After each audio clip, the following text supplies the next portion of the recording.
What's good, YouTube? It's your boy Tony D2 Wild checking in once again, back with the Make of the Day guys on my top 5 pistol caliber carbines in my collection.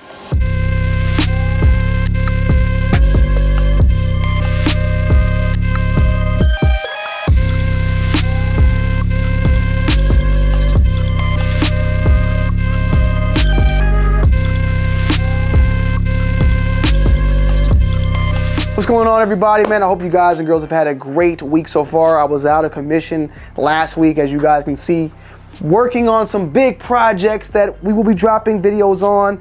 There's much more going on behind the camera, on the side of the camera. We did a whole entire studio reconstruction. So I'm going to be going full steam ahead, pretty much getting caught up. So you should be seeing a good amount of videos dropping throughout this week and leading into next to kind of get us up to date, because I want to be very consistent on this channel at this point, because you guys have been putting out super amazing support on the channel. So I know that with that being said, it's only right that we keep this thing going. So, you know, let's do that. But without further ado, let's start off with number 5. Number 5 off the rip, man, we have the Kalashnikov USA KP9.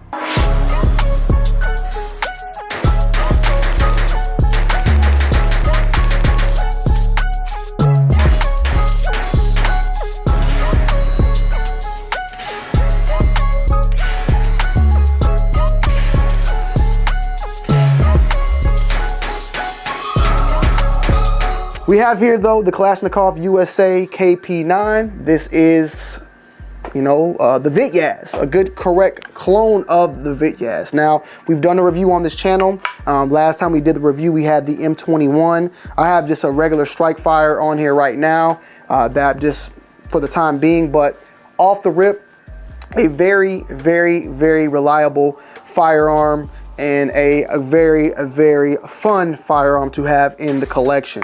When it comes to home defense PCCs, you could definitely put this on the list. It's one of the top dogs out here. I will say, there's probably some others that fit in this as well, but shooting this, which I've run 1,000 rounds through, I did not have any failures to feeds, any failures to ejects. I had no issues with the gun so far, and that is after putting 1,000 rounds through it. They do now ship with braces, so that is good as well.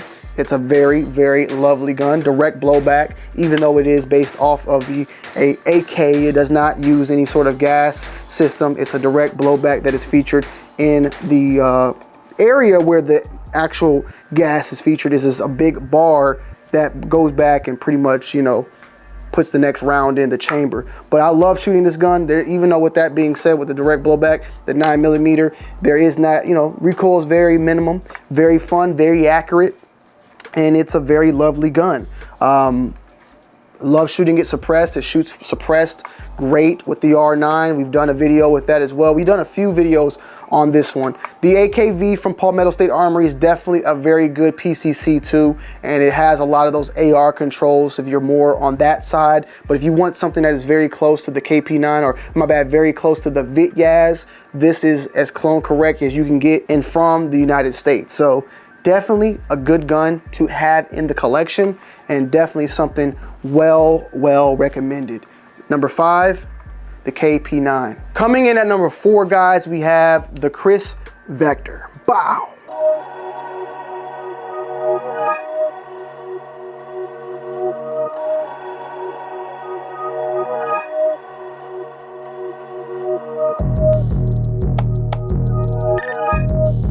The Kriss Vector is actually, though, my first pistol caliber carbine that I've owned, before all the others that you're gonna see in this video.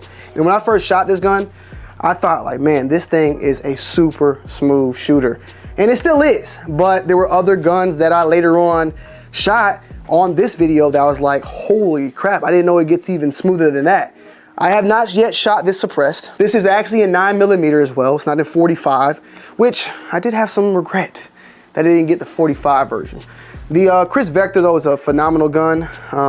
Ergonomics is definitely something different. You know, it's not something that you're used to. I mean, it looks weird, but it shoots great. It shoots accurate. A lot of people not stay away from it, but the Kriss Vector has a different type of bolt system that travels down and down this way to help mitigate the recoil. And a lot of people say, you know, there's no reason to buy a Vector unless you could be able to run it fully automatic. I mean, is it that, like, I feel like that's the case for any gun then at that point. Like, I'm not gonna not buy the gun because the mitigation is only useful at full auto. I mean, it's a very unique and crazy looking gun. I saw what they're doing with their Gen 3s at SHOT Show, which are also looking lovely as well. Maybe down the road, picking up a 45 or a 10 millimeter will be on the list. This was initially, there's so many different names. I think it's like the PDP version or SDP. I think it was the SDP version that we had here, and it had a brace on it. We replaced the blades and put the stock on once we SBR'd it. But phenomenal gun, really, really nice, you know, at the end of the day. And yes, I said it this time. And also, like, the gun itself, it's a lot of weird, it's definitely some weird stuff going on. Not like crazy weird, but hear me out, right? So, and I might say this wrong or I might say it backwards, but there's two pieces to the Chris Vector. This right here, handle, all this is one piece, and then this little portion right here is one piece. This part, I believe you can utilize 9mm and 40 Smith & Wesson. And then I believe on this, the same thing. But basically what I'm saying is you can buy a different lower, a 40 Smith & Wesson lower, and slap it on this same upper and shoot. And I believe the 45 is compatible with the 10mm. So you can't put the 45 lower on this upper. It's something weird like that, but it's something that you can do, but it ends up not even making sense when it comes to the cost. But it is something, you know, you could check out. It's something of that nature that you can easily just pop out some of these pins and take the upper and lower off and swap it out right here. I think it's this pin right here and this pin, and then you could just take this part off. I'm guessing, like I said, you probably get like a 40 Smith & Wesson lower, and then it works as well as like a little conversion, but that's probably for a whole nother video. Takes Glock mags, you know, something nice as well. Definitely a little weird on the ergonomics, but a really nice shooter, the Chris Vector, number 4. Coming in at number 3, we have the CZ Scorpion.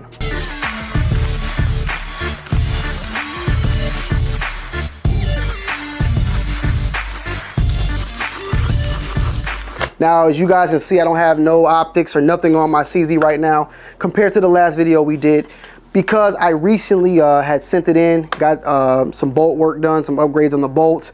We'll be doing a very updated video on this one very, very shortly. New stock coming in and all that. Stay tuned. It's going to be a very nice and upgraded video. Nexus bolt in there. Check it out. Definitely helps from that out of battery discharge. That has been a bad issue with the CZ Scorpions. This is a 3+ in the pistol configuration, so it's not the micro. It has a slightly longer barrel. We're running here this brand new copperhead. I'll be breaking all this down in an upcoming video, so stay tuned for that. But this has definitely been a very phenomenal weapon. It's been one of my go-to home defense weapons for a couple of years now, since I bought it. I want to say a little bit over a year ago. Phenomenal, you know, when it comes to accuracy. It suppresses very, very well, and it's a very nice, smooth shooting gun. I will say though, out of this gun and the rest, I want to say that the CZ, I feel like, has the most recoil. It's not a bad recoil, but it's the most, I would say. Now, I did get a brand new spring and some internals in here that we will be checking out that supposedly reduces a lot of that recoil. So when we do our follow-up, we will see that and see if that actually is the truth when it comes to this. But I would say this is number, like, top recoil. I will say that the KP9 is next. I would say the Vector is like the third, and then the next two are actually like the least recoiled weapons. So doesn't take away from any of that, but it is something to consider. I definitely though like the CZ Scorpion. It has a lot of the AR features in it with, you know, when the last bolt open, you got the bolt release down here, you got the magazine release, which is ambidextrous, safety is ambidextrous, bolt release is ambidextrous. It's a very phenomenal weapon and very compact and very reliable, you know, which you can utilize for a backpack gun, home defense, and all the above. CZ Scorpion. Coming in at number 2, guys, you see it up there, bruh. The MP5.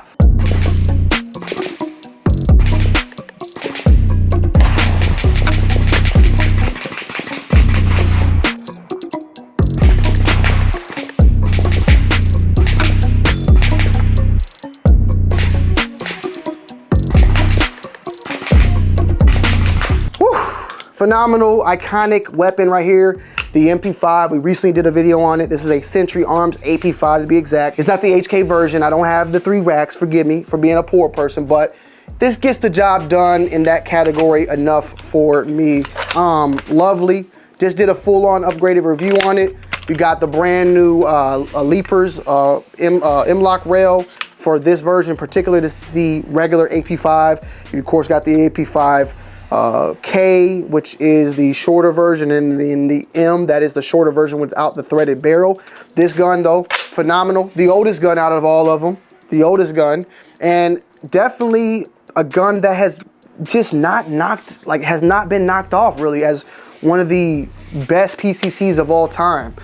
This could go at #1, honestly. It could go at #1, but I'm being a little, maybe I'm being a little biased a little bit. You know what I'm saying? We'll talk more about #1 and why I chose #1 over this one. Because this is a gun that's been around for such a long time, and it just held its weight.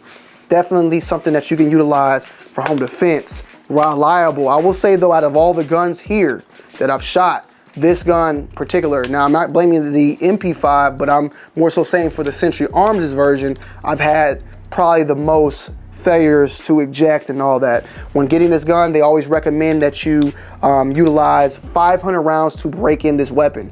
I had to do that with Winchester 124P plus, and once I got that, I have not seen, I don't know the last time I've seen an issue with reliability after that break-in period. So yes, there was a lot in the beginning. I had to run a lot of it through there. If this is a gun that you end up picking up, Sentry Arms in specific, maybe it's an issue for the Zeniths, maybe it's an issue for the HK versions, but if you end up picking up this gun, you need to make sure you break it in and you're utilizing it for like a home defense, which it is capable of. But you definitely want to put it through the ringer because it will have some issues in the beginning more than likely. Maybe not for you, but it did for me.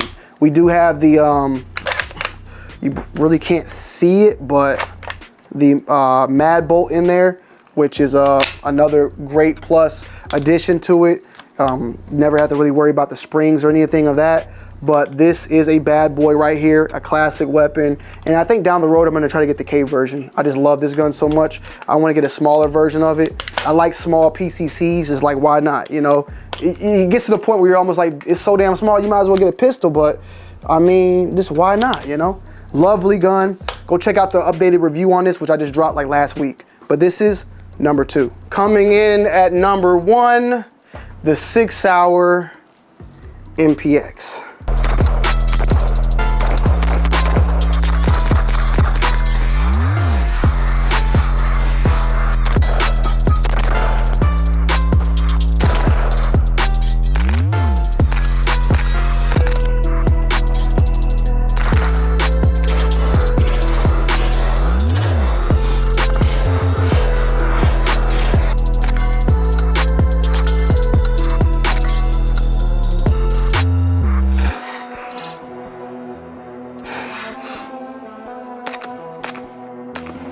Now this is the MPX-K. This is the most new model, and it's just a lovely gun. Why do I put this above the MP5? Because the MPX, in my opinion, is pretty much the MP5 in an upgraded fashion.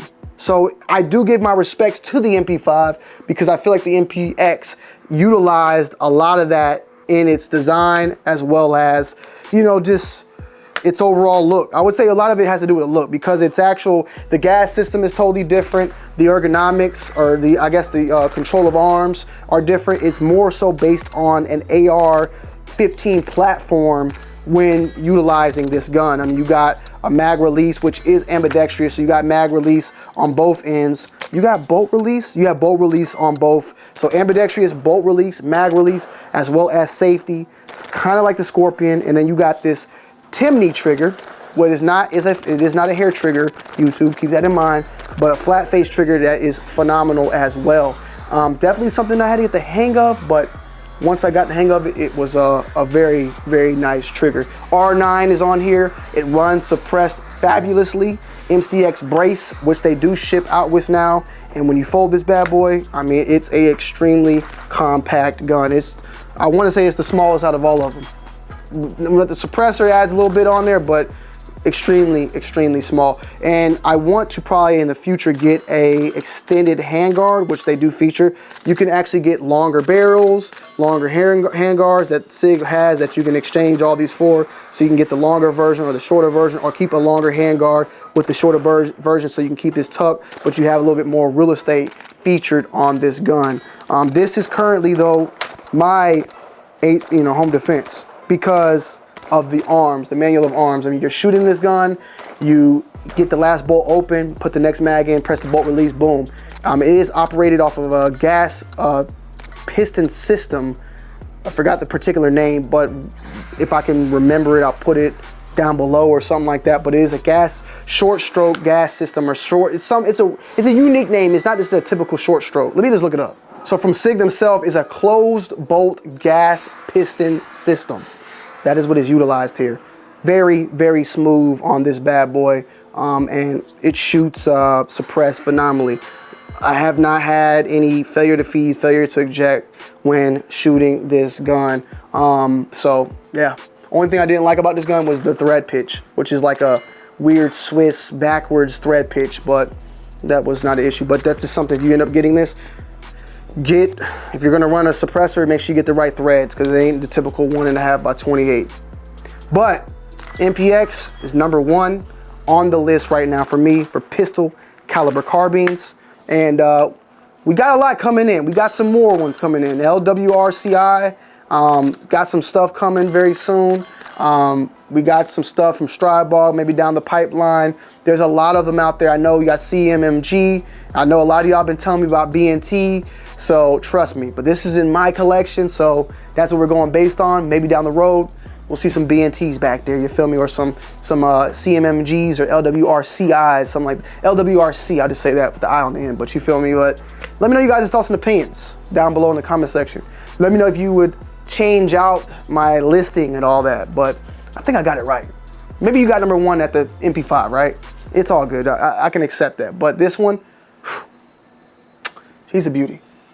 I love y'all, I appreciate y'all, I'm out. Peace.